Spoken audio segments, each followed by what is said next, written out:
Assalamualaikum warahmatullahi wabarakatuh.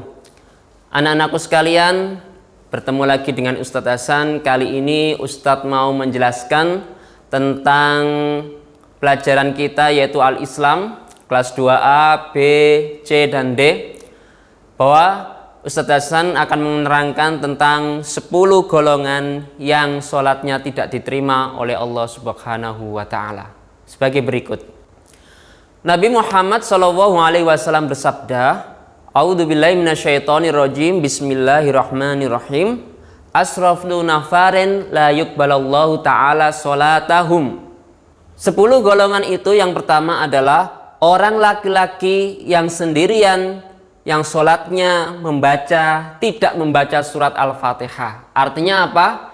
Orang yang tidak membaca surat Al-Fatihah pada sholatnya berarti dia dianggap batal dan sholatnya tidak diterima oleh Allah Subhanahu wa Ta'ala. Karena apa? Salah satu sholatnya yang wajib diterima oleh Allah itu adalah kalau kita sholat sendirian, yaitu dengan membaca surat Al-Fatihah. Alhamdulillahirabbil alamin, Ar-Rahmanirrahim, Maliki yaumiddin, Iyyaka na'budu wa iyyaka nasta'in, Ihdinas siratal mustaqim, siratal ladzina an'amta 'alaihim, ghairil maghdubi 'alaihim waladdallin. Amin. Nah, itu adalah contoh salah satu bacaan supaya sholat kita diterima oleh Allah, yaitu dengan membaca surat Al-Fatihah.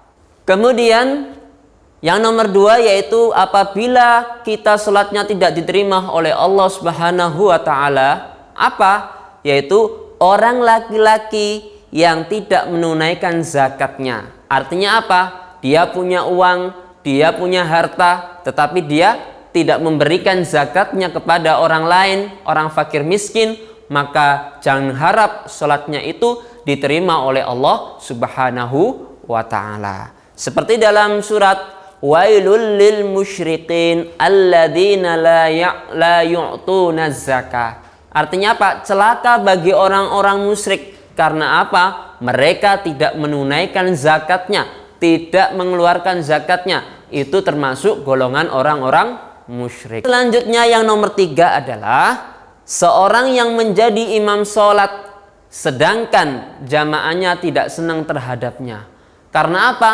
Mungkin saja dia itu sholatnya pada waktu itu tidak khusyuk, pada waktu itu bacaannya tidak memenuhi syarat dalam syariat Islam, dan tidak memiliki pengetahuan fikih dalam bab sholat. Karena apa? Orang yang jadi imam pada waktu sholat itu bacaannya harus fasih, harus benar dan sesuai dengan makhorijul huruf atau tajwidnya. Yang nomor selanjutnya yaitu hamba sahaya yang melarikan diri dari majikannya. Apa itu hamba sahaya? Pada waktu itu zaman Nabi Muhammad, hamba sahaya itu bisa diartikan seorang budak. Budak itu orang yang disuruh-suruh, tetapi dia itu dimiliki oleh orang lain. Artinya apa? Budak ini melarikan diri dari majikannya. Artinya apa? Dia itu sudah tidak mau bekerja pada majikannya, dan itu tidak boleh. Karena apa? Itu dilarang sebab kepemilikan dia itu masih dalam milik majikan, sehingga dia tidak boleh untuk sembarangan keluar sendiri atau bebas padahal dia memiliki tanggung jawab. Yang selanjutnya yaitu orang yang senantiasa minum khamr. Apa yang minum khamr? Yaitu minum minuman keras. Orang yang sholat pada waktu itu tidak membaca Fatihah, kemudian dia itu juga minum khamr pada waktu sholat, maka itu sholatnya tidak diterima oleh Allah. Karena apa? Syarat untuk sholat itu harus bersih apapun dari najis dan hadas yang dikeluarkan oleh tubuh kita. Termasuk khamr. Khamr itu apa? Merusak kesehatan. Tidak boleh pada waktu dia minum khamr, dia terus sholat. Tidak boleh. Karena apa? Khamr sendiri itu dilarang oleh Allah untuk diminum. Karena apa? Banyak mengandung zat-zat yang tidak berguna bagi tubuh kita. Yang selanjutnya yaitu seorang wanita yang menyakiti hati suaminya. Karena apa? Seorang wanita yang menyakiti hati suaminya itu sholatnya tidak diterima oleh Allah. Karena apa? Ar-rijalu qawwamuna 'alan nisa. Bahwasanya seorang laki-laki itu adalah pemimpin bagi seorang perempuan. Kalau ada seorang wanita yang menyakiti hati suaminya, maka dia itu sholatnya insya Allah tidak akan diterima oleh Allah. Kecuali dia mau minta maaf kepada suaminya tersebut. Selanjutnya yaitu seorang wanita yang sholat tanpa menggunakan kerudung atau menutup aurat. Nah, mesti ini tidak boleh. Karena apa? Syarat sahnya sholat itu adalah tergantung kepada baju yang kita pakai ini. Misalkan ada salah satu aurat kita yang terlihat, misalkan untuk wanita terlihat tangannya, itu tidak boleh. Karena apa? Syarat sahnya sholat itu semua bagi wanita itu mulai dari atas sampai yang bawah itu harus semuanya tertutup. Selanjutnya yaitu pemakan barang riba. Wa ahallallahu al-bai'a wa harrama riba.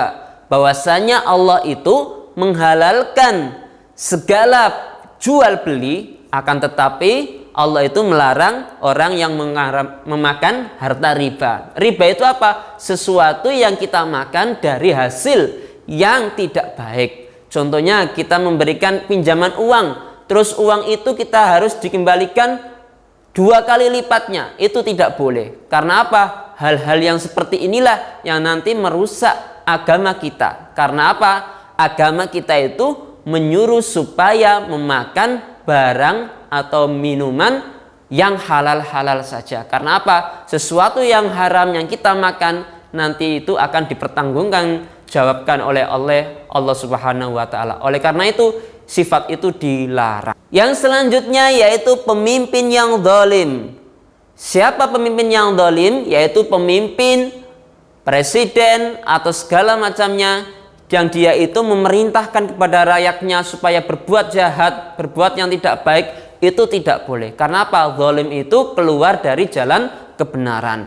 Kalau jalan itu tidak benar, maka seorang pemimpin itu akan menanggung segala tanggung jawabnya. Maka kelak di akhirat, nanti dia yaumil akhir, dia akan dihisab oleh Allah sebagai orang yang celaka. Yang selanjutnya yaitu seseorang yang sholatnya itu tidak berfungsi mencegah dari nahi mungkar. Artinya apa?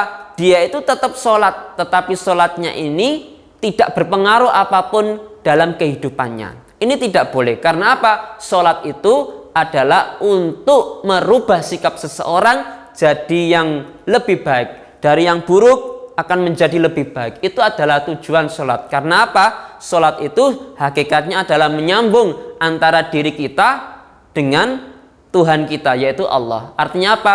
Kita harus sholat itu harus ada pengaruhnya dalam diri kita. Harus ada pengaruhnya dalam hidup kita. Karena apa? Sholat itu akan merubah kehidupan kita menjadi lebih baik. Sekian dulu dari Ustadz. Semoga apa yang Ustadz berikan ini dapat bermanfaat bagi anak-anak sekalian. Billahi taufik wal hidayah. Wassalamualaikum warahmatullahi wabarakatuh.